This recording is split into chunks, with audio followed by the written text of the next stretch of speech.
نبی کریم صلی اللہ علیہ وآلہ وسلم رمضان کی آخری عشرے میں اعتکاف کیا کرتے تھے۔ میں آپ صلی اللہ علیہ وسلم کے لیے مسجد میں ایک خیمہ لگا دیتی اور آپ صلی اللہ علیہ وآلہ وسلم صبح کی نماز پڑھ کے اس میں چلے جاتے تھے۔ پھر حفصہ رضی اللہ تعالیٰ عنہما نے یا عائشہ رضی اللہ تعالیٰ عنہ سے خیمہ کھڑا کرنے کی اپنے اعتکاف کے لیے اجازت چاہی۔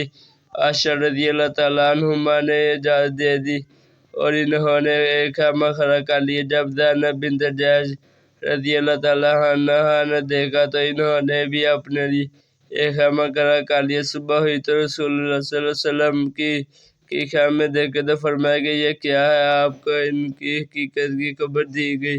آپ صلی اللہ علیہ وسلم نے فرمایا کہ تم سمجھتے ہو یہ خیمے ثواب کی نیت سے کھڑے کیے گئے ہیں۔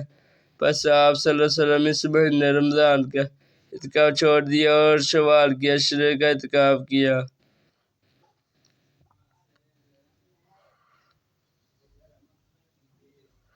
اور سورۃ القدر میں اللہ تعالیٰ کا فرمان کہ ہم نے اس قرآن مجید کو شب قدر میں اتارا اور تو نے کیا سمجھا کہ شب قدر کیا ہے؟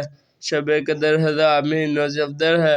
اس میں فرشتے روح القدس جبرائیل علیہ السلام کے ساتھ اپنے رب کے حکم سے ہر بات کا انتظام کرنے کو اترتے ہیں اور صبح تک یہ سلامتی کی رات قائم کرتے ہیں۔ سفیان بن عیینہ نے کہا کہ قرآن میں جس موقع کے لیے ماہ ادرک آیا ہے تو اسے اللہ تعالیٰ نے حضرت صلی اللہ علیہ وسلم کو بتا دیا، اور جس کے لیے ماہ ادرک فرمایا اسے نہیں بتایا ہے۔